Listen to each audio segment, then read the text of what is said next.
else to it. What happened? Oh. Hey guys. Hey guys. How are you doing? So welcome to another edition of Self-Care Saturday, November edition, holiday edition. Zoe and I came up with a brilliant idea, or well, we think it's brilliant. We think all of our ideas are brilliant. A couple months ago, we noticed that, throughout this whole year, that things are wild, and people are being very violent in their language and towards each other. Yeah. And we thought we would share a beautiful gift that was given to us, taught to us through a beautiful human, Marshall Rosenberg, NonViolent communication. Yay! Especially as we come into the holiday season. Yes. It's just a few days after election. We still don't know what's going on. So we think it's the perfect time as families are going to start coming together. Our biggest trigger points are going to be around us a lot more. We're going to have to continue to have very maybe heated conversations. So we think that this is an invaluable tool to have in your toolbox. So we want to dive into some nonviolent communication tips for you guys. Ready?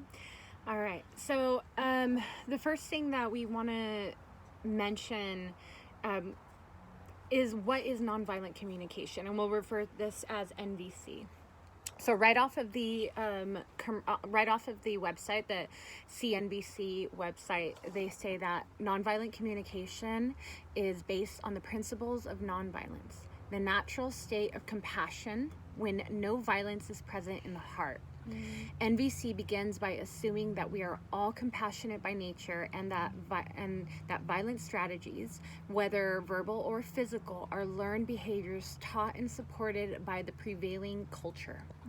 NVC also assumes that we all share the same basic human needs, and that all actions are strategy to meet one or more of those needs. People who practice NVC have found greater authenticity in their communication, increased understanding, deepening connection, and conflict resolution. Doesn't that sound amazing? Don't you want this in your life? My favorite point of that whole thing is really just recognizing that most of the time, in most cases, our hearts don't want to inflict pain. We just want to have our needs met, and we want to, and one of those needs is connection. But we get in our own ways and stifle our ability to maintain connection when we don't know how to non-violently communicate.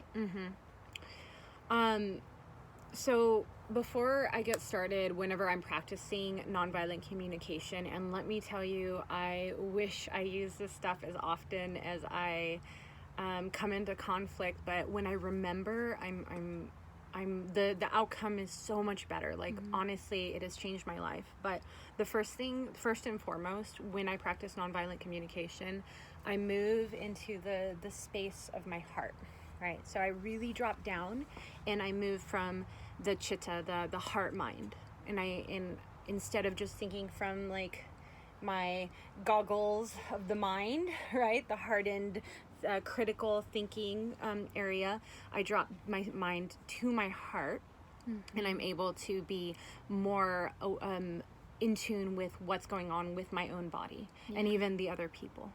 So before we dive into, there's actually 4 components that we're going to talk about that are really amazing. We'll break them down into steps, or Marshall Rosenberg broke them down into steps. But obviously, this stands to benefit our relationships and our connection with others, as we outlined. But it's brilliant because it also has a maybe less talked about consequence or symptom as well. And that's a deeper understanding and connection with ourselves, creating intimacy with ourselves so that we can have a stronger sense of agency of what our needs are. How do we connect with our feelings? How do our feelings affect our reactions and responses? So when we can understand ourselves on these deep levels, we're able to give others a little bit more understanding and also know where are we? Where are we on the scale of reaction versus response? So, cool. So, diving in, the 4 components to NVC.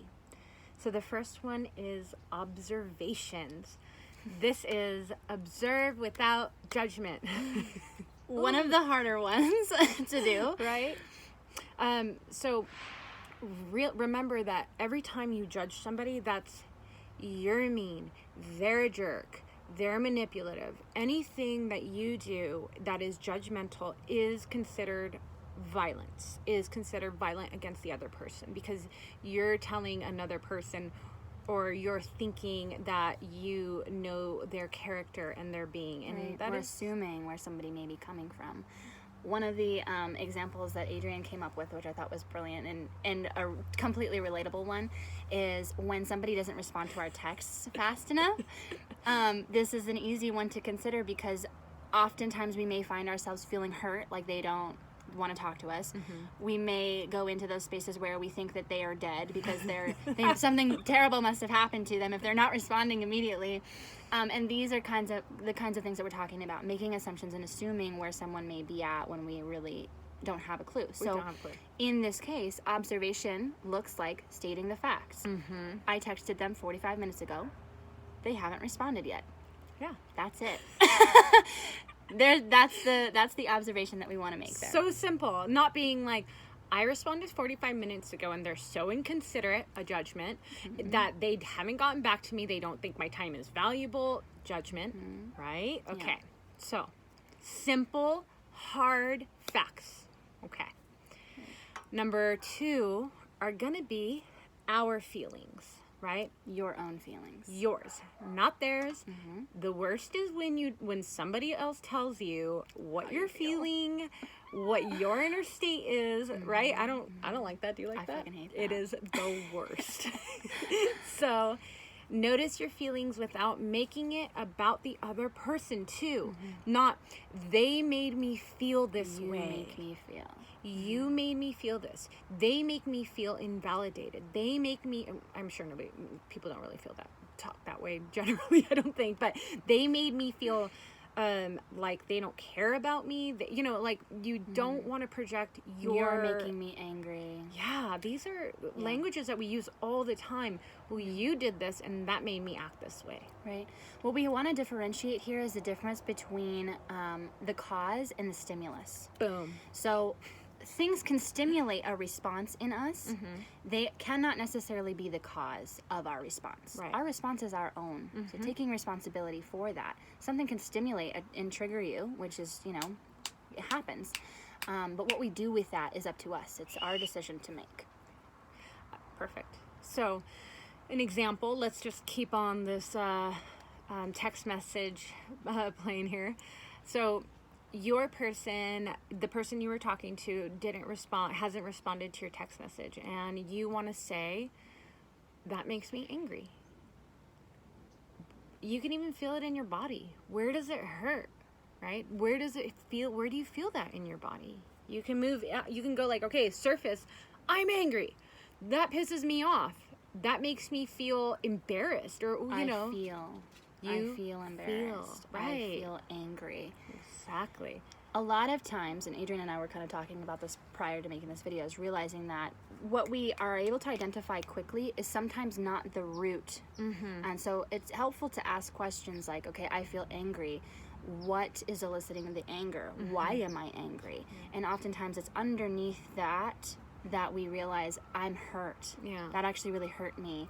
Why did it hurt me? Well, it made me feel like I wasn't being valued. It made me feel like I wasn't being seen. It made me feel like I wasn't being listened to. So these types of things are really helpful to identify the root of what's there, not just that surface reaction. Yeah. And which leads right to number 3, needs. What is my unmet needs? What unmet needs are present here? Okay, so when that person doesn't text me back, okay, it hurts my feelings, and it doesn't, and I need to feel validated. I need to feel, I'm sorry, what did we, I need to feel, I need to, my puppy distracted me. I need to be understood. I have a need to have understanding. Yeah, I need connection.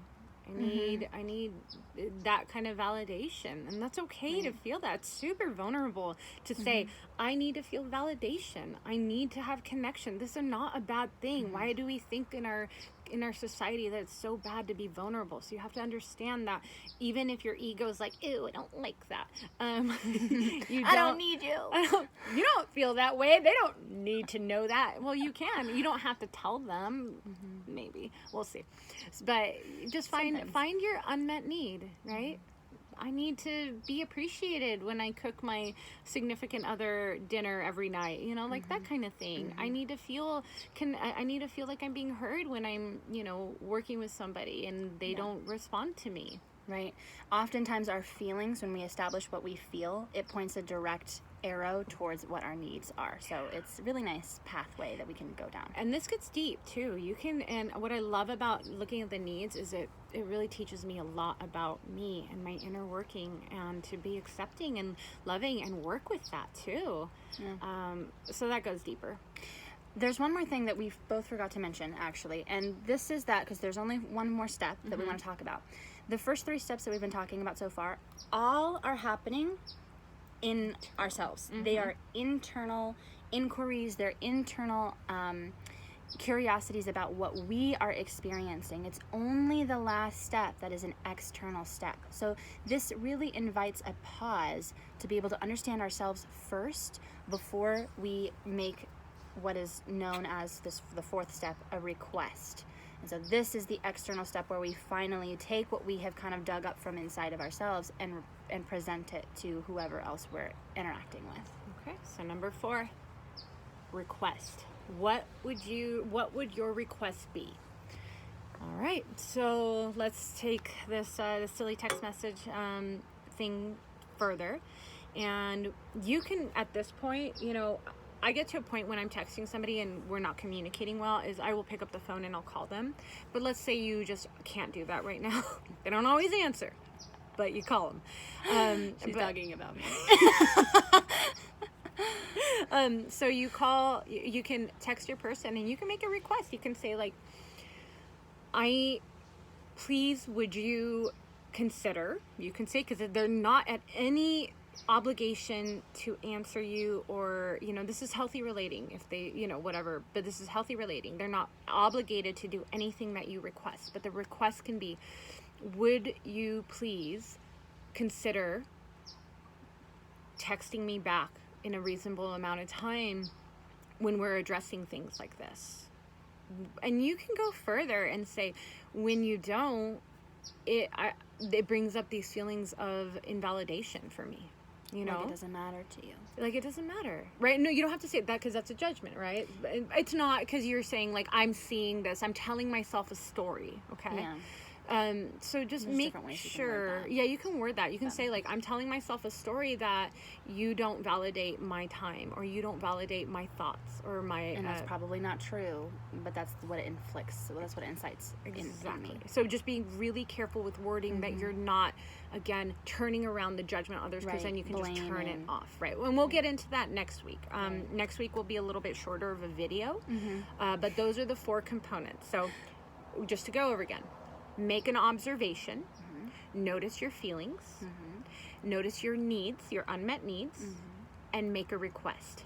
Boom. I promise that once you train yourself how to do this, it goes a lot faster. Yes. It's slow at first. I was hearing the story of Marshall Rosenberg one time, the inventor of nonviolent communication, and his son was getting really frustrated at him because he was in trouble, but Marshall was taking a long time to like sit with his like thoughts and moving through, and he's like, Dad, you're taking forever.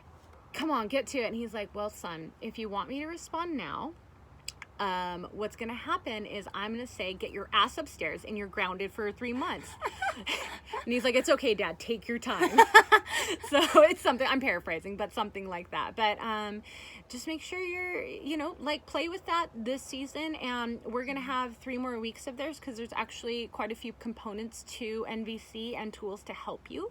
Yep. These are the basics. So tune in next week where we'll be diving in a little bit more, and we're really excited to start to expand our vocabulary a little bit and to welcome you into the world of deeper and more intimate connection with the world around you. All right. Love you guys. Mwah.